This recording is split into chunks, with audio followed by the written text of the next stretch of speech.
Hey, what's up, guys? I'm Cordarius. And I'm LaShondra. And this is Real Life with the Williams. Real life with the Williams. We're gonna show you how to have fun. Being married and still young. Living for Christ with the one. It's not always good days, but it's not always bad times. Cause the sun to shine. With Christ will be fun. Real life with the Williams. Real life with the Williams. Hey, you guys, don't forget to like, comment, and subscribe to our channel. And don't forget to hit the notification bell and click all so you guys are notified of all the videos that we upload. Yeah, exactly what she just said. Y'all probably wondering where on earth are they this time? And we're going to talk more about it later or whatever. We're excited. Different scenery, nature. I got my staff. I got my Moses staff. I feel like Moses out here. I feel like I'm about to travel up Mount Sinai, huh? Should I feel like Moses too? Yeah, you want to feel like a man? Okay, no. All right. But no, that's cool. We got our shepherd staff, and y'all, we in front of this obviously we're in front of this neat tomb, and we're going to explain it here later. But guys, welcome to our third episode again of Real Life with the Williams. We're excited that you guys are here. We're about to pick up on the measuring stick, what we talked about. Guys, and y'all got to forgive us if I swat or whatever, because we're out right now. We're in a nature, and so if something buzzing by my ear, if y'all hear thunder and stuff like that, like we're legitimately outside in a nature live right now. And so she's like, hey, because that buzzing, y'all, when it's a bumblebee, that buzzing is no joke. Oh my gosh, it's the most irritating feeling. So when we kung fu fighting out here, then you know it's all good. So we're gonna try to stay focused to the camera or whatever. But if we get unfocused, you know why. But no, guys. So we're gonna pick up on the measuring stick. We've been talking about our 5 domains or whatever, and we want to go through our 5 domains as an introduction. We're gonna get to the super fun stuff after these 5 domains, because the 5 domains, they're the foundation of our relationship. And if you're single, if you're dating, if you're engaged, if you're married, if you're divorced trying to remarry, then you got to have a foundation for your relationship. And tell us more about these 5 domains. So like as he said, last week we talked about communication. And this week we will be talking about our roles and responsibilities amongst our marriage. And then we also have sex, finances, and baby, what's the last one? Expectations. And so y'all, it's gonna be dope. And so last week, like she said, we talked about communication, and we talked about how it's important for you to take what we said last week and really apply it. You guys gotta take those, and if you hadn't seen it, stop this video right now and go back and check it out. But we want to talk about roles and responsibilities this week, and how key it is for me to be the husband of my marriage and for her to be the wife of the marriage. And so we all know the biblical stance in Ephesians chapter number 5, and then you have 1 Peter chapter 3, I believe. But Ephesians 5, what does it tell the wives to do? Submit to your husband. Submit. What does it tell the husband to do? Love your wife. Love our wives. And so it's important for us to understand and I'm not going to talk about it. We're not going to talk about this for the majority of it, because I'm sure you guys are all familiar with it. But can we we always, as man that domineer, we always say that our wives need to what? Submit to their husband. Bow down now. Right. No, bow down. Oh, he playing games today. It's too hot. You got one and so do I. All right. But no, and so we always talk about submit and submit. Oh, you're supposed to do what I say, but God didn't author that through Paul for that reason, right? Because the next phrase says, husbands, love your wives. Love your wives as Christ loved the what? Love the church. And so I'm supposed to love her sacrificially. Now watch this. If I love her sacrificially, I wouldn't mind submitting. And that's one of the biggest things in our marriages, is that we have that biblical role down. And in 1 Peter, it tells me to cherish her. I'm supposed to cherish her and honor her like a slave does a king. and that's what I do. I'm supposed to just answer your every beck and order, you know, and it was clean because we had the privilege to wash each other's feet yesterday, and it was so legit because washing of feet is the lowest form of humanity in biblical days. You know, don't nobody want to wash your dirty, stanky, funky, bunion, crusty feet. Unless you're at a nail shop, that's part of their job. But just voluntarily, we're not going to do that as people. You know what I'm saying? And so, biblically, that's what the Bible tells us. But what we want to do today is we want to kind of invite you into how we separate that outside of, you know, the biblical stance or whatever. And so, as a wife, what are some things? Talk to them about for me. Talk to them about what we started off doing in our marriage. One thing that we start off, because a lot of people look at marriage as, you know, a man has his roles and responsibilities and a woman has hers. Yeah. Like he does all the outside work and a woman does all the housework. Yeah. We don't look at it like that because we are one. We do stuff like if I see that the trash needs to be taken out, I'll take out the trash. Take that trash out because she put most of the trash in there anyway. That's probably true. And it's like if he sees that the dishes need to be washed, he'll wash the dishes. Because I put most of the dishes in there anyway. 9 times out of 10. No, if I'm not cooking. Yeah. If I'm not cooking. But it's like, you know, we don't have that traditional mindset of, you know, a man does the outside man stuff and a woman does the inside woman things. Because it's like when you start to set standards like that, you start to minimize what your partners can do and what you can do, and then it starts to hurt your expectations, which is something that we'll talk about later on. Let me dive in. Oh, wrong context. Yeah, my bad. Definitely wrong. Shout out to Trey Songz. But I'm about to dive in his mug. But anyway, and exactly what she said, and that model originated from the old days. Y'all can imagine y'all grandpappy and grandma. You know, the males always did the hard labor, manual labor stuff, and the wives always cooked, cleaned, took care of the children. And really, what helps us out is that we don't have those. We don't place those responsibilities on one another. We share the load. That's great. We share the load, and by sharing the load, it allows us to love each other more. Yes. You know, because she may like getting out there on the zero turn and cutting the yard. Well, go take your butt on out there and do it. And, you know, I don't mind it. You know, some days I wash the dishes for tranquility. I listen to a sermon, you know, and I'm sure she don't mind. And it helps, watch this now, it helps me help her because it takes a burden off of her. You know what I mean? And so, and really when we talk about our roles and responsibilities, it's important for us as a couple to understand that but what works for us may not work for you guys. And it's important that you guys understand that. So what we choose to do, it may not work in y'all's marriage, but you guys, or relationship, and even if you're single, and that's what I wanted to say. It's for the single folk. For the single folk, y'all always have y'all list. I want a man that's 6'5", that's dark skinned, that's chocolate latte, or whatever, and does all of this and does all of that. And the thing about it is, they want a Morris Chestnut or an Idris Elba or Cordarius Williams. Yeah, in somebody's eyes. Girl. In my eyes, yeah. You right. But seriously, and that may not be it. You place all of these demanding responsibilities on your significant other, and when he doesn't do it, that's expectations though. But when they don't do it, then you're let down. And I got to stop there because that's what we're going to talk about in expectations.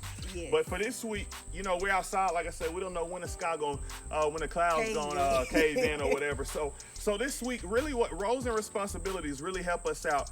Many of you know, y'all saw my Facebook post talking about my depression and my overwhelming feeling with the call on my life. And the reason why that really helped out, how we handle our roles and responsibilities helped us out this past week, because Chandra took on a lot of my load. You know, I couldn't even get out the dang bed. You know, Chandra took on a lot of my load. You know, quarantine, spring break, summer break, I'm Deuce. Deuce is mine, you know, that's just because I'm off. You know, but she's been taking care of Deuce relentlessly since I've been going through my little funk or whatever. And that kind of explains where we at. Yes, it does. We're at a pastoral retreat center here just to kind of help him, you know, decompress and to really just get his mind off of a lot of stuff. you know, just really away from everybody and everything, you know, just to help him, you know, be centered more with himself and God, to really see where God is trying to lead him. And so that's what this retreat center here is for. Is to really just to kind of help him, and I'm here as just support for my husband, because in times like this, you know, what would you do without a supportive wife? And I like what she said as far as support, and I want to kind of give you guys an analogy that I love. Woman was made from man. God performed the first surgery in Genesis, right? And he took the rib out of the man, closed him back up, and he took that rib. And so I like to look at that rib. Man, I love me some ribs, don't I? But I like to look at that rib, and that rib protects all of the major organs in the body. Yes. If the rib cages fall or break, what happens to the lungs? They're going to collapse. They're going to collapse. And if your lung collapses, what happens? You're probably going to die. You can't breathe. You're probably going to die. And so I look at that rib as a legitimate help meet, as a legitimate support system. She needs me as much as I need her, because without my rib, I can't live, and without her body, she has no purpose. And so, that's good stuff. Woo! But anyway, so it's like, and so I bring purpose to her, and she brings support to me, and that's so big, and that's where we're at. It has like 10, 11, 12 prayer gardens here. I can't remember how many or whatever. And the prayer gardens, this is kind of where we are now. This is called the Empty Tomb Prayer Garden. Obviously, you know, there's the stone that was rolled away, and, you know, there's not the exact stone, but, you know, an imitation. Exactly. And it's like the empty tomb. Did I scare you? I kind of jumped a little bit, but you didn't scare me. Okay. But anyway, and so it's legit. And they have 9 other of these like around that has significant meaning that gives us time to come and pray and things of that nature. But talk about, I like what you said, support. And so I love my wife dearly. It's talking roles and responsibilities, and she took on a lot of my responsibilities these last 2.5 weeks or whatever. But talk about kind of you can ask me any questions, don't matter. Talk about, you know, things that you saw, and then, you know, as far as having to play back and forth, play different roles and do different responsibilities, and with my depression and, you know, stuff like that.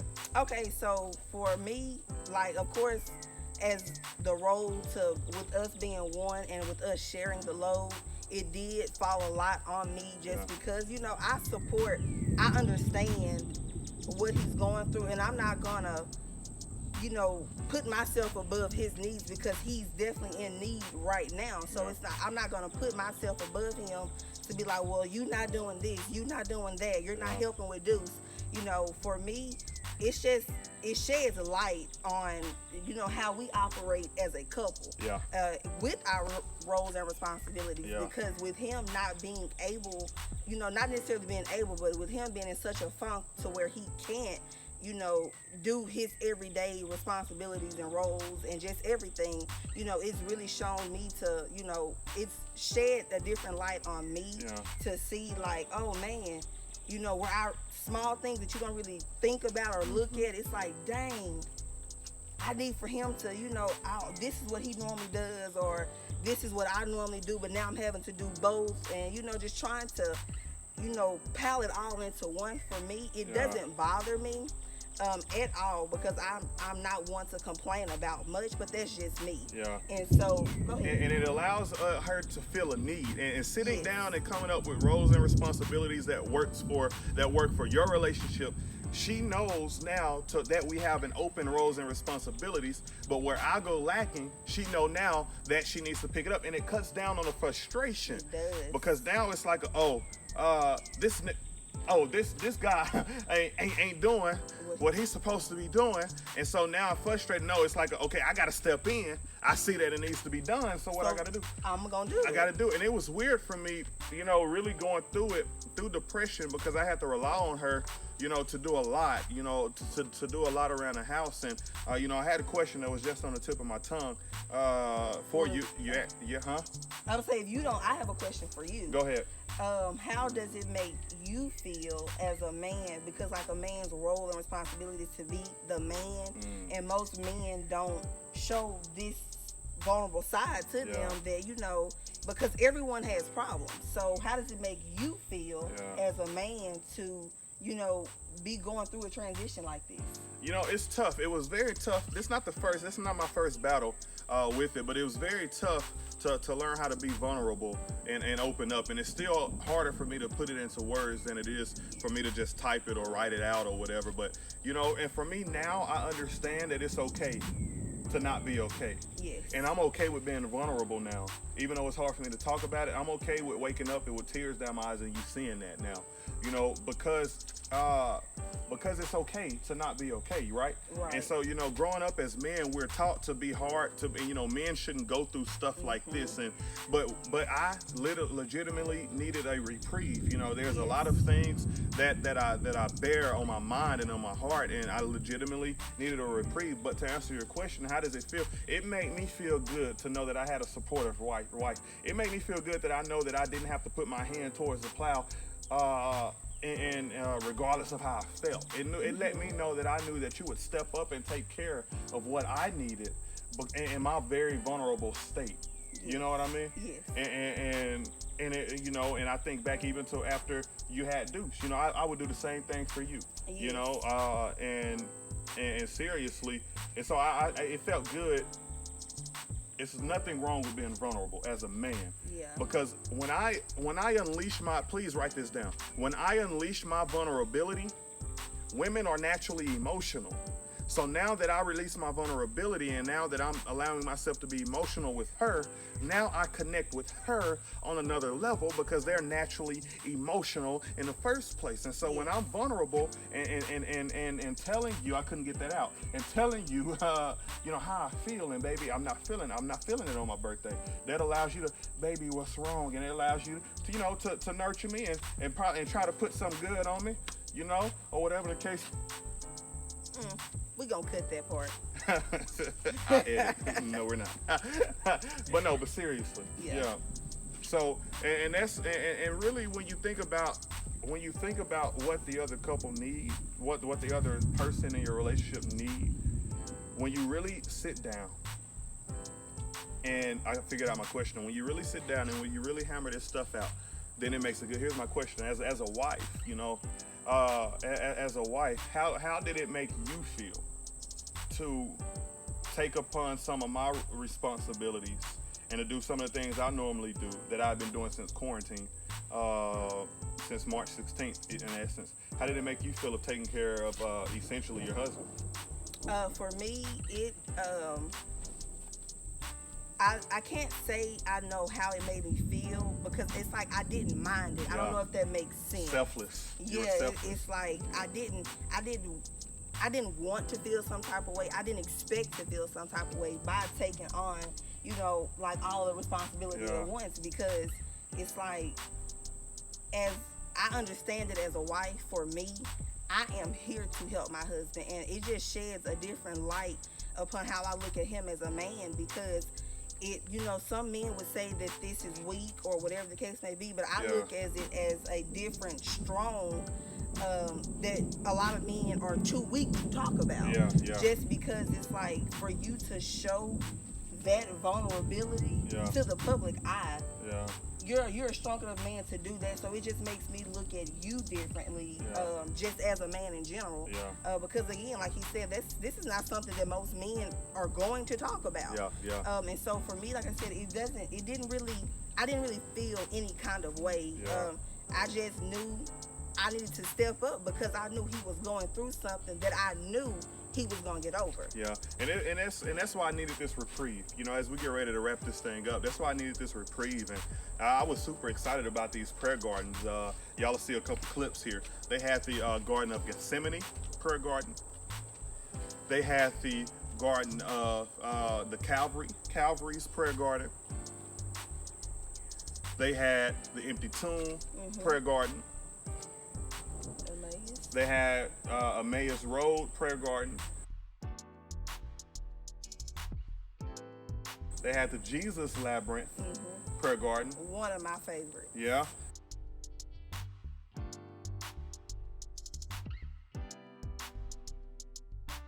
They had the Mount Sinai prayer garden. The Oak of Moray. They had the Oak of Moray Prayer Garden. They had the Mount Moriah Prayer Garden, right? And they have other prayer gardens that I didn't get to capture. And then they have, long trails, and it's very peaceful. And I just want to say this. This is my really last thing I want to say. Especially in vulnerable times, like childbirth and, depression and things of that nature. You guys looking to establish a relationship, you guys that's in a relationship, you got to be willing to step up to the plate no matter what. Just because it's outside of what you deem as your roles and responsibilities, you have to be willing to step up to the plate for the sake of your marriage. And I can tell you, like, if I didn't have my wife next to me right now, allowing me to,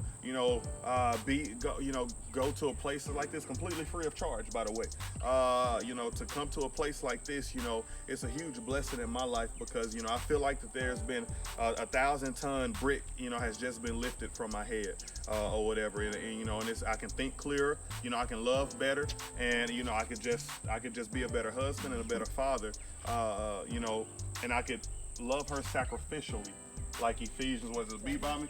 He came back. Oh, I got my hat. I got that off too. They better go on. But no, I get to love her sacrificially, and I get to love her like Ephesians 5 tells me to do. But it allows me to love her sacrificially. It allows me to love her, like Christ loved the church. And because of that, she has no problem submitting, out of love. Not out of a domineering way on my part or whatever.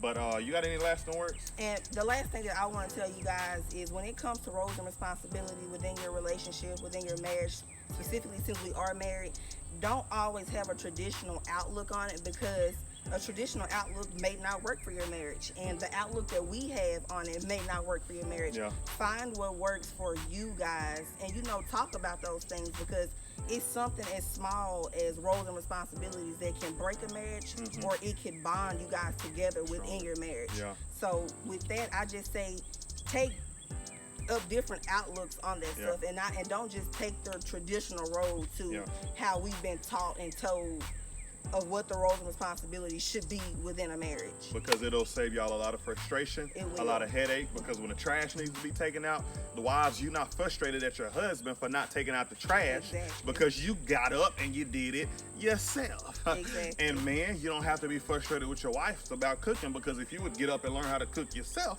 you wouldn't have to worry about being frustrated with your wife for not doing something that you expected her to do. But I'm going off on another little tangent or whatever, so that's it. Guys, thank you guys again for tuning in to Real Life with the Williams. And don't forget to like, comment, subscribe, and share, you guys. And don't forget, hit that notification bell and select all, so you guys are notified of everything that we upload. Yeah. We love y'all, and thank y'all again for all of y'all support. Yeah. And again, this is another episode of Real Life with the Williams. Real Life with the Williams. We're gonna show you how to have fun. Being married and still young, living for Christ with the one.